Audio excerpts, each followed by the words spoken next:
أعوذ بالله من الشيطان الرجيم. بسم الله الرحمن الرحيم. قال الملأ الذين استكبروا من قومه لنخرجنك يا شعيب والذين آمنوا معك من قريتنا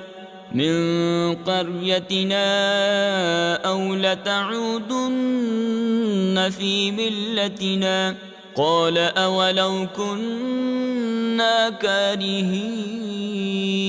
قد افترينا على الله كذبا إن عدنا في ملتكم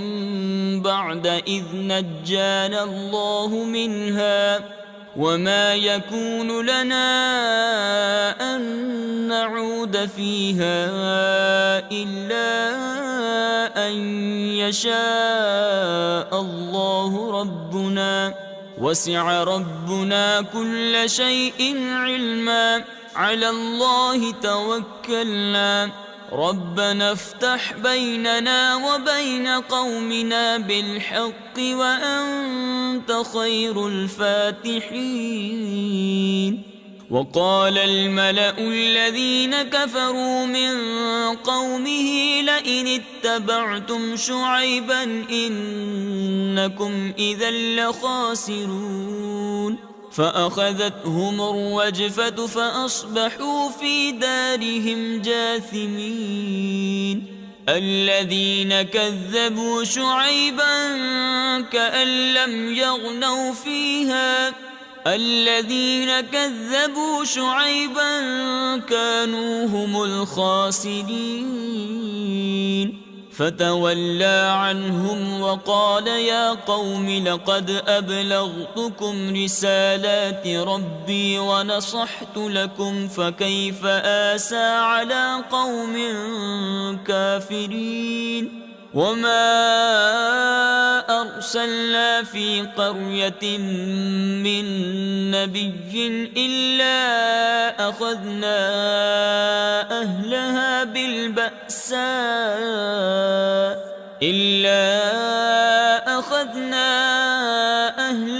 بالبأساء والضراء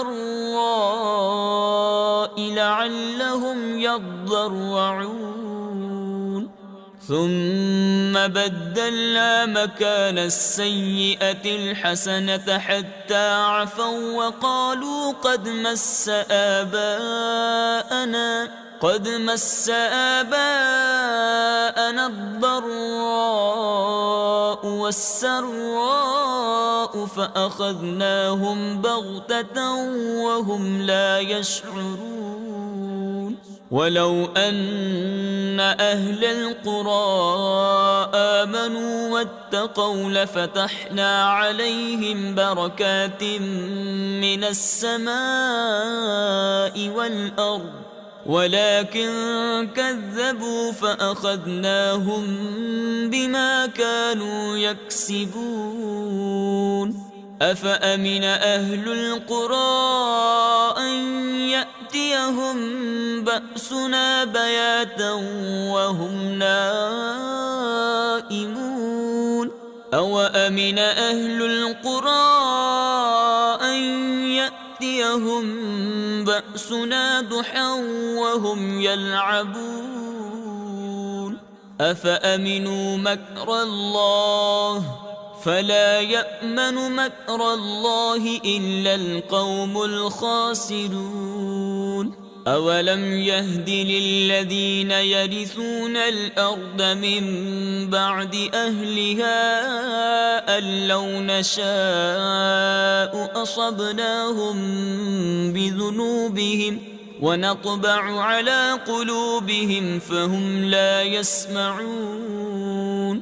تلك القرى نقص عليك من أنبائها ولقد جاءتهم رسلهم بالبينات فما كانوا ليؤمنوا بما كذبوا من قبل كذلك يطبع الله على قلوب الكافرين. وما وجدنا لأكثرهم من عهد وإن وجدنا أكثرهم لفاسقين ثم بعثنا من بعدهم موسى بآياتنا إلى فرعون وملئه فظلموا بها فانظر كيف كان عاقبة المفسدين وقال موسى يا فرعون إني رسول من رب العالمين حقيق على ألا أقول على الله إلا الحق قد جئتكم ببينة من ربكم فأرسل معي بني إسرائيل قال إن كنت جئت بآية فأت بها إن كنت من الصادقين فألقى عصاه فإذا هي ثعبان مبين ونزع يده فإذا هي بيضاء للناظرين قال الملأ من قوم فرعون إن هذا لساحر عليم يريد أن يخرجكم من أرضكم فماذا تأمرون قالوا أرجه وأخاه وأرسل في المدائن حاشرين يأتوك بكل ساحر عليم وجاء السحرة فرعون قالوا إن لنا لأجرا إن كنا نحن الغالبين قال نعم وإنكم لمن المقربين قالوا يا موسى إما أن تلقي وإما أن نكون نحن الملقين قال ألقوا فلما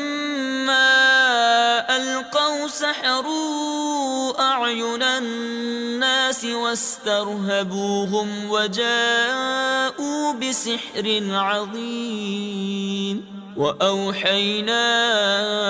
إلى موسى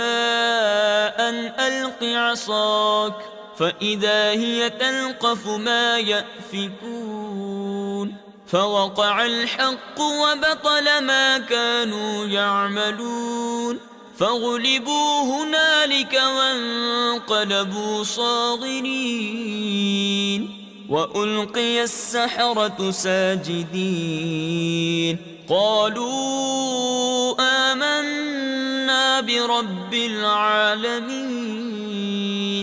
رب موسى وهارون قال فرعون آمنتم به قبل أن آذن لكم إن هذا لمكر مكرتموه في المدينة لتخرجوا منها أهلها فسوف تعلمون لأقطعن أيديكم وأرجلكم من خلاف ثم لأصلبنكم أجمعين قالوا إنا إلى ربنا منقلبون وما تنقم منا إلا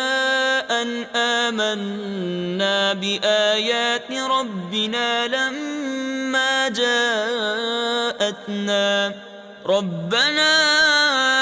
أفرغ علينا صبرا وتوفنا مسلمين وقال الملأ من قوم فرعون أتذر موسى وقومه ليفسدوا في الأرض ويذرك وآلهتك قال سنقتل أبناءهم ونستحيي نساءهم وإنا فوقهم قاهرون. قال موسى لقومه استعينوا بالله واصبروا إن الأرض لله يورثها من يشاء من عباده والعاقبة للمتقين. قالوا أوذينا من قبل أن تأتينا ومن بعد ما جئتنا قال عسى ربكم أن يهلك عدوكم ويستخلفكم في الأرض فينظر كيف تعملون. ولقد أخذنا آل فرعون بالسنين ونقص من الثمرات لعلهم يذكرون. فإذا جاءتهم الحسنة قالوا لنا هذه وإن تصبهم سيئة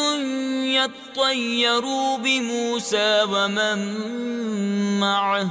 ألا إنما طائرهم عند الله ولكن أكثرهم لا يعلمون. وقالوا مهما تأتنا به من آية لتسحرنا بها فما نحن لك بمؤمنين. فأرسلنا عليهم الطوفان والجراد والقمل والضفادع والدم آيات مفصلات فاستكبروا وكانوا قوما مجرمين. ولما وقع عليهم الرجز قالوا يا موسى ادع لنا ربك بما عهد عندك لئن كشفت عنا الرجز لنؤمنن لك ولنرسلن معك بني إسرائيل. فلما كشفنا عنهم الرجز إلى أجل هم بالغوه إذا هم ينكثون. فانتقمنا منهم فأغرقناهم في اليم بأنهم كذبوا بآياتنا وكانوا عنها غافلين. وأورثنا القوم الذين كانوا يستضعفون مشارق الأرض ومغاربها التي باركنا فيها وتمت كلمة ربك الحسنى على بني إسرائيل بما صبروا ودمرنا ما كان يصنع فرعون وقومه وما كانوا يعرشون. وجاوزنا ببني إسرائيل البحر فأتوا على قوم يعكفون على أصنام لهم قالوا يا موسى اجعل لنا إلها كما لهم آلهة قال إنكم قوم تجهلون. إن هؤلاء متبر ما هم فيه وباطل ما كانوا يعملون. قال أغير الله أبغيكم إلها وهو فضلكم على العالمين. وإذ أنجيناكم من آل فرعون يسومونكم سوء العذاب يقتلون أبناءكم ويستحيون نساءكم وفي ذلكم بلاء من ربكم عظيم. وواعدنا موسى 30 ليلة وأتممناها ب10 فتم ميقات ربه 40 ليلة. وقال موسى لأخيه هارون اخلفني في قومي وأصلح ولا تتبع سبيل المفسدين. ولما جاء موسى لميقاتنا وكلمه ربه قال رب أرني أنظر إليك قال لن تراني ولكن انظر إلى الجبل فإن استقر مكانه فسوف تراني. فلما تجلى ربه للجبل جعله دكا وخر موسى صعقا. فلما أفاق قال سبحانك تبت إليك وأنا أول المؤمنين. قال يا موسى إني اصطفيتك على الناس برسالاتي وبكلامي فخذ ما آتيتك وكن من الشاكرين. وكتبنا له في الألواح من كل شيء موعظة وتفصيلا لكل شيء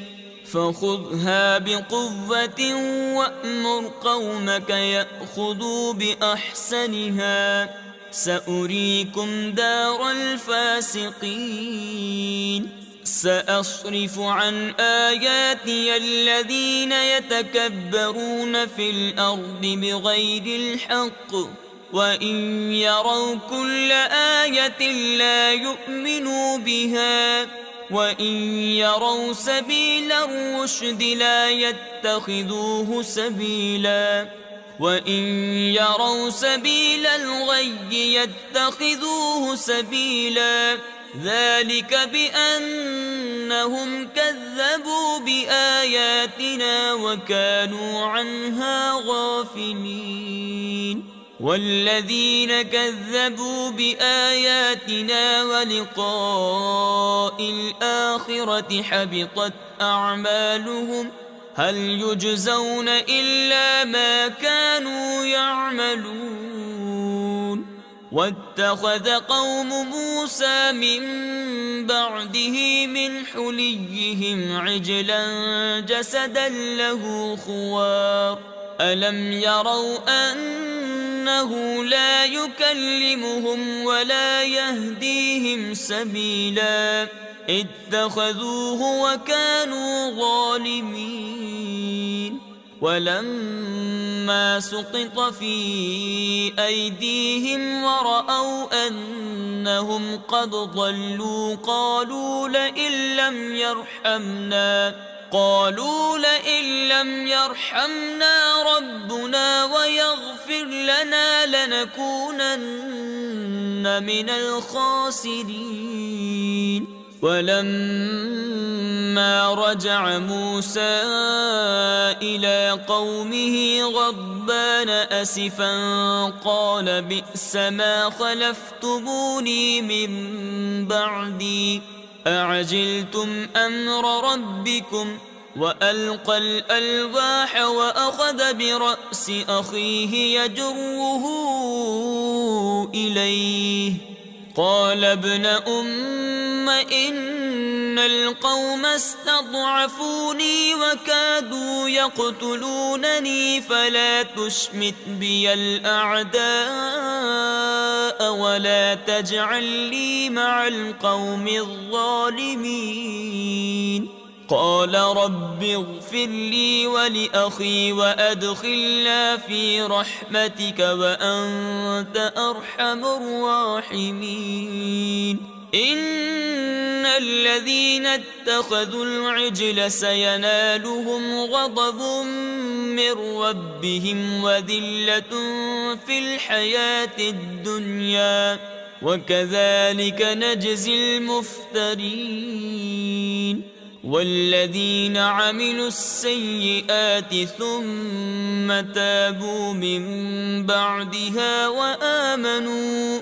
إن ربك من بعدها لغفور رحيم. ولما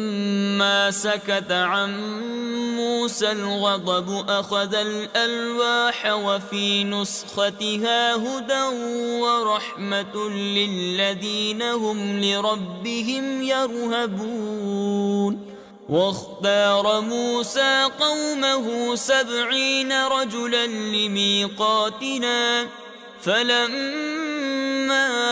أخذتهم الرجفة قال رب لو شئت أهلكتهم من قبل وإياي أتهلكنا بما فعل السفهاء منا إن هي إلا فتنتك تضل بها من تشاء وتهدي من تشاء أنت ولينا فاغفر لنا وارحمنا وأنت خير الغافرين. واكتب لنا في هذه الدنيا حسنة وفي الآخرة إنا هدنا إليك قال عذابي أصيب به من أشاء ورحمتي وسعت كل شيء فسأكتبها للذين يتقون ويؤتون الزكاة والذين هم بآياتنا يؤمنون. الذين يتبعون الرسول النبي الأمي الذي يجدونه مكتوبا عندهم في التوراة والإنجيل يأمرهم بالمعروف وينهاهم عن المنكر ويحل لهم الطيبات ويحرم عليهم الخبائث ويضع عنهم إصرهم والأغلال التي كانت عليهم فالذين آمنوا به وعزروه ونصروه واتبعوا النور الذي أنزل معه أولئك هم المفلحون. قل يا أيها الناس إني رسول الله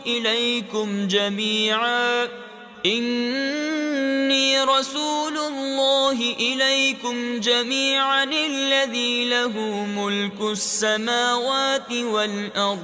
لا إله إلا هو يحيي ويميت فآمنوا بالله ورسوله النبي الأمي الذي يؤمن بالله وكلماته واتبعوه لعلكم تهتدون. ومن قوم موسى أمة يهدون بالحق وبه يعدلون. وقطعناهم 12 أسباطا أمما وأوحينا إلى موسى إذ استسقاه قومه أن اضرب بعصاك الحجر فانبجست منه 12 عينا قد علم كل أناس مشربهم وظللنا عليهم الغمام وأنزلنا عليهم المن والسلوى كلوا من طيبات ما رزقناكم وما ظلمونا ولكن كانوا أنفسهم يظلمون. وإذ قيل لهم اسكنوا هذه القرية وكلوا منها حيث شئتم وقولوا حطة وادخلوا الباب سجدا نغفر لكم خطيئاتكم سنزيد المحسنين فبدل الذين ظلموا منهم قولا غير الذي قيل لهم فأرسلنا عليهم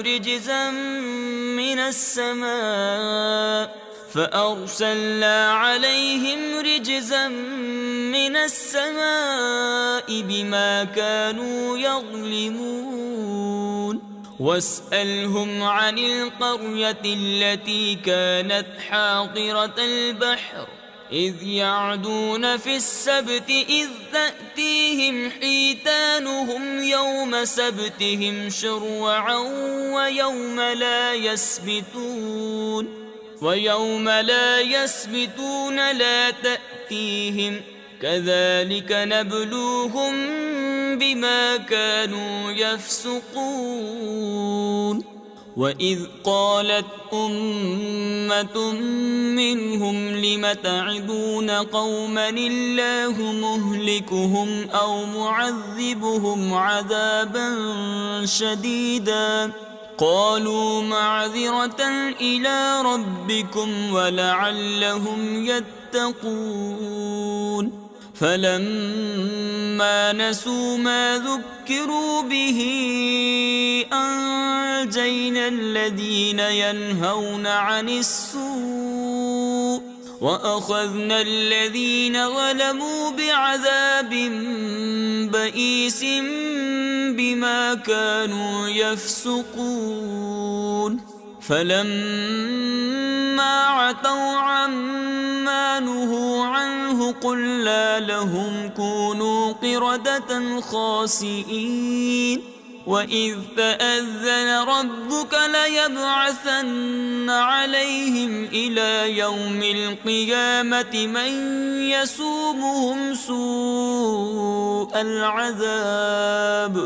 إن ربك لسريع العقاب وإنه لغفور رحيم وقطعناهم في الأرض أمما منهم الصالحون ومنهم دون ذلك وبلوناهم بالحسنات والسيئات لعلهم يرجعون فخلف من بعدهم خلف ورثوا الكتاب يأخذون عرض هذا الأدنى ويقولون سيغفر لنا وإن يأتهم عرض مثله يأخذوه ألم يؤخذ عليهم ميثاق الكتاب ألا يقولوا على الله إلا الحق ودرسوا ما فيه والدار الآخرة خير للذين يتقون أفلا تعقلون والذين يمسكون بالكتاب وأقاموا الصلاة إنا لا نضيع أجر المصلحين وإذ نتقنا الجبل فوقهم كأنه ظلة وظنوا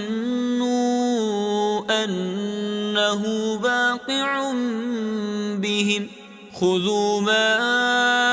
آتيناكم بقوة واذكروا ما فيه لعلكم تتقون وإذ أخذ ربك من بني آدم من ظهورهم ذريتهم وأشهدهم على أنفسهم ألست بربكم قالوا بلى شهدنا أن تقولوا يوم القيامة إنا كنا عن هذا غافلين أو تقولوا إنما أشرك آباؤنا من قبل وكنا ذرية من بعدهم أفتهلكنا بما فعل المبطلون وكذلك نفصل الآيات ولعلهم يرجعون واتل عليهم نبأ الذي آتيناه آياتنا فانسلخ منها فأتبعه الشيطان فكان من الغاوين ولو شئنا لرفعناه بها ولكنه أخلد إلى الأرض واتبع هواه فمثله كمثل الكلب إن تحمل عليه يلهث أو تتركه يلهث ذلك مثل القوم الذين كذبوا بآياتنا فاقصص القصص لعلهم يتفكرون ساء مثلا القوم الذين كذبوا بآياتنا وأنفسهم كانوا يظلمون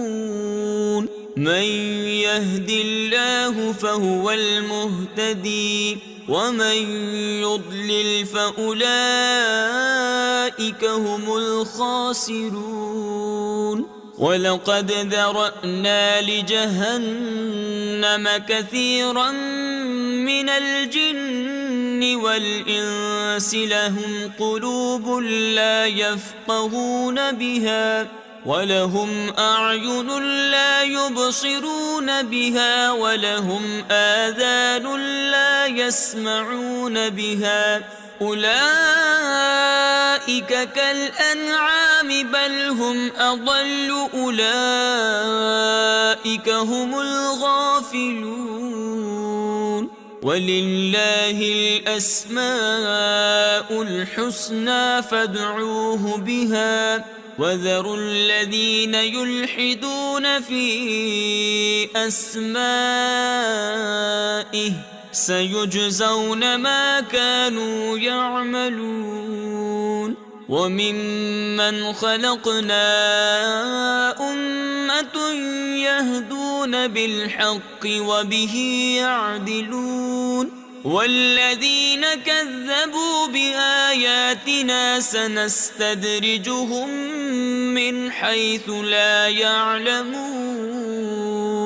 وأملي لهم إن كيدي متين أولم يتفكروا ما بصاحبهم من جنة إن هو إلا نذير مبين أولم ينظروا في ملكوت السماوات والأرض وما خلق الله من شيء وأن عسى أن يكون قد اقترب أجلهم فبأي حديث بعده يؤمنون من يضلل الله فلا هادي له ويذرهم في طغيانهم يعمهون يسألونك عن الساعة أيان مرساها قل إنما علمها عند ربي لا يجليها لوقتها إلا هو ثقلت في السماوات والأرض لا تأتيكم إلا بغتة يسألونك كأنك حفي عنها قل إنما علمها عند الله ولكن أكثر الناس لا يعلمون قل لا أملك لنفسي نفعا ولا ضرا إلا ما شاء الله، ولو كنت أعلم الغيب لاستكثرت من الخير وما مسني السوء، إن أنا إلا نذير وبشير لقوم يؤمنون. هو الذي خلقكم من نفس واحدة وجعل منها زوجها ليسكن إليها، فلما تغشاها حملت حملا خفيفا فمرت به، فلما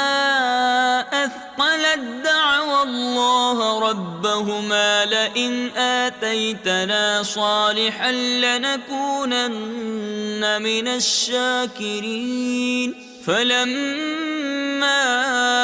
آتاهما صالحا جعلا له شركاء فيما آتاهما، فتعالى الله عما يشركون. أيشركون ما لا يخلق شيئا وهم يخلقون، ولا يستطيعون لهم نصرا ولا أنفسهم ينصرون. وإن تدعوهم إلى الهدى لا يتبعوكم، سواء عليكم أدعوتموهم أم أنتم صامتون. إن الذين تدعون من دون الله عباد أمثالكم فادعوهم فليستجيبوا لكم إن كنتم صادقين. ألهم أرجل يمشون بها أم لهم أيد يبطشون بها أم لهم أعين يبصرون بها أم لهم آذان يسمعون بها، قل ادعوا شركاءكم ثم كيدون فلا تنظرون. إن وليي الله الذي نزل الكتاب وهو يتولى الصالحين، والذين تدعون من دونه لا يستطيعون نصركم ولا أنفسهم ينصرون. وإن تدعوهم إلى الهدى لا يسمعوا، وتراهم ينظرون إليك وهم لا يبصرون. خذ العفو وأمر بالعرف وأعرض عن الجاهلين. وإما ينزغنك من الشيطان نزغ فاستعذ بالله إنه سميع عليم. إن الذين اتقوا إذا مسهم طائف من الشيطان تذكروا فإذا هم مبصرون، وإخوانهم يمدونهم في الغي ثم لا يقصرون. وإذا لم تأتهم بآية قالوا لولا اجتبيتها، قل إنما أتبع ما يوحى إلي من ربي، هذا بصائر من ربكم وهدى ورحمة لقوم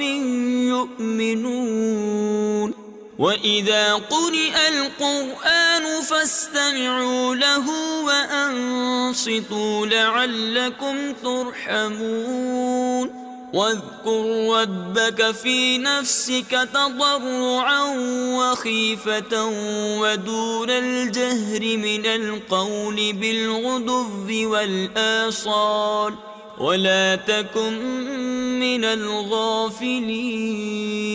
إن الذين عند ربك لا يستكبرون عن عبادته ويسبحونه وله يسجدون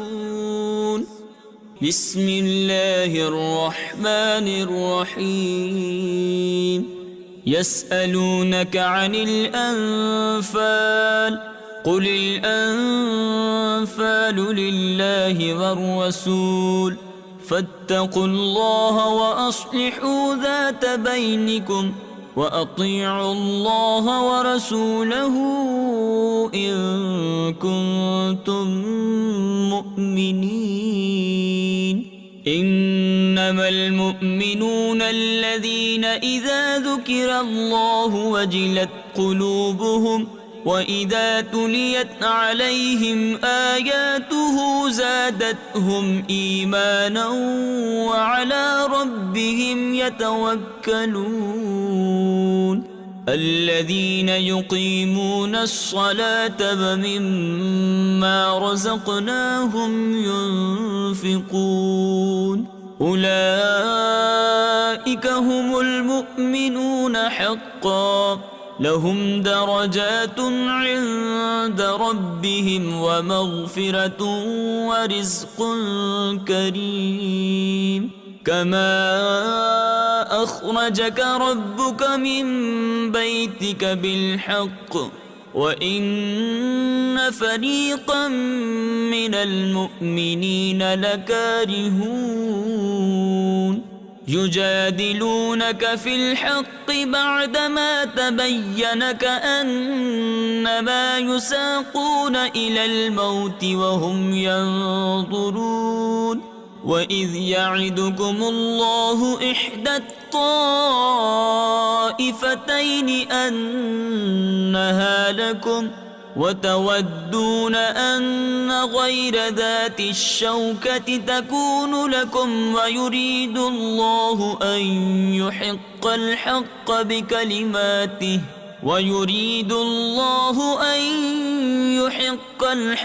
بكلماته ويقطع دابر الكافرين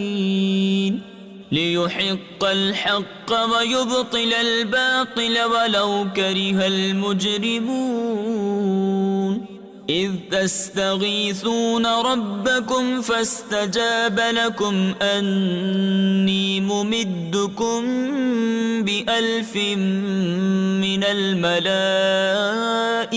مردفين وما جعله الله إلا بشرى ولتطمئن به قلوبكم وما النصر إلا من عند الله إن الله عزيز حكيم إذ يغشيكم النعاس أمنة منه وينزل عليكم من السماء ماء ليطهركم به ويذهب عنكم رجز الشيطان وليربط على قلوبكم ويثبت به الأقدام إذ يوحي ربك إلى الملائكة أني معكم فثبتوا الذين آمنوا سألقي في قلوب الذين كفروا الرعب فاضربوا فوق الأعناق واضربوا منهم كل بنان ذلك بأنهم شاقوا الله ورسوله ومن يشاقق الله ورسوله فإن الله شديد العقاب ذلكم فذوقوه وأن للكافرين عذاب النار يا أيها الذين آمنوا إذا لقيتم الذين كفروا زحفا فلا تولوهم الأدبار ومن يولهم يومئذ دبره إلا متحرفا لقتال أو متحيزا إلى فئة فقد باء بغضب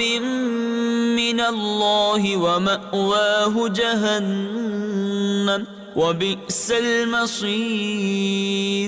فلم تقتلوهم ولكن الله قتلهم وما رميت إذ رميت ولكن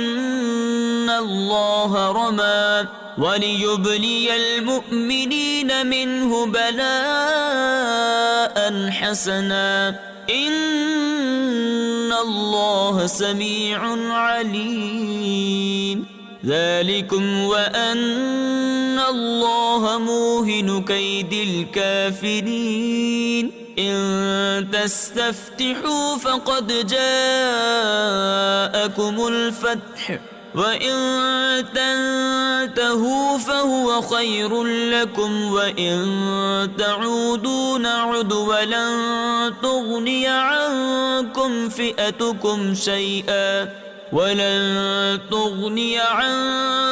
فئتكم شيئا ولو كثرت وأن الله مع المؤمنين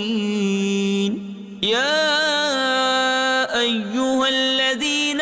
آمنوا أطيعوا الله ورسوله ولا تولوا عنه وأنتم تسمعون ولا تكونوا كالذين قالوا سمعنا وهم لا يسمعون إن شر الدواب عند الله الصم البكم الذين لا يعقلون ولو علم الله فيهم خيرا لأسمعهم ولو أسمعهم لتولوا وهم معرضون يا أيها الذين آمنوا استجيبوا لله وللرسول إذا دعاكم لما يحييكم واعلموا أن الله يحول بين المرء وقلبه وأنه إليه تحشرون واتقوا فتنة لا تصيبن الذين ظلموا منكم خاصة واعلموا أن الله شديد العقاب واذكروا إذ أنتم قليل مستضعفون في الأرض تخافون أن يتخطفكم الناس فآواكم وأيدكم بنصره ورزقكم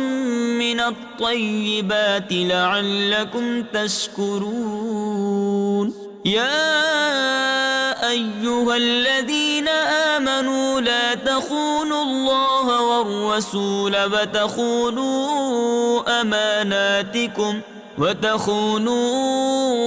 أماناتكم وأنتم تعلمون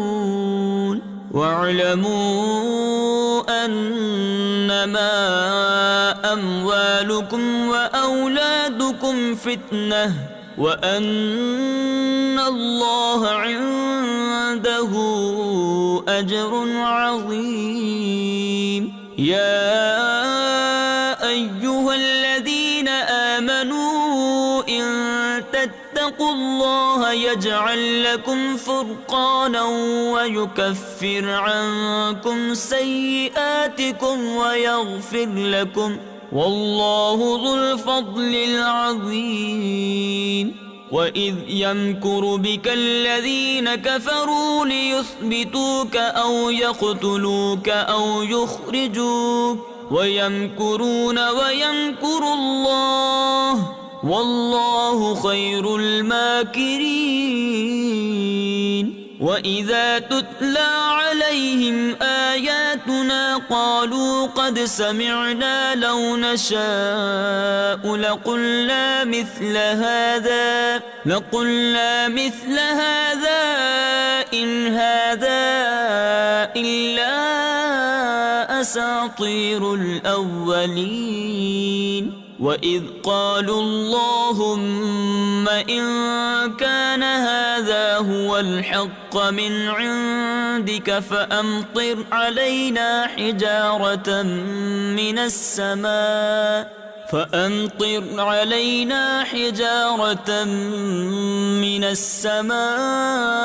أو ائتنا بعذاب أليم وما كان الله ليعذبهم وأنت فيهم وما كان الله معذبهم وهم يستغفرون وما لهم ألا يعذبهم الله وهم يصدون عن المسجد الحرام وما كانوا أولياءه إن أولياؤه إلا المتقون ولكن أكثرهم لا يعلمون وما كان صلاتهم عند البيت إلا مكاء وتصدية فذوقوا العذاب بما كنتم تكفرون إن الذين كفروا ينفقون أموالهم ليصدوا عن سبيل الله فسينفقونها ثم تكون عليهم حسرة ثم يغلبون والذين كفروا إلى جهنم يحشرون ليميز الله الخبيث من الطيب ويجعل الخبيث بعضه على بعض فيركمه جميعا فيجعله في جهنم أولئك هم الخاسرون قل للذين كفروا إن ينتهوا يغفر لهم ما قد سلف وإن يعودوا فقد مضت سنة الأولين وقاتلوهم حتى لا تكون فتنة ويكون الدين كله لله فإن انتهوا فإن الله بما يعملون بصير وإن تولوا فاعلموا أن الله مولاكم نعم المولى ونعم النصير صدق الله العظيم.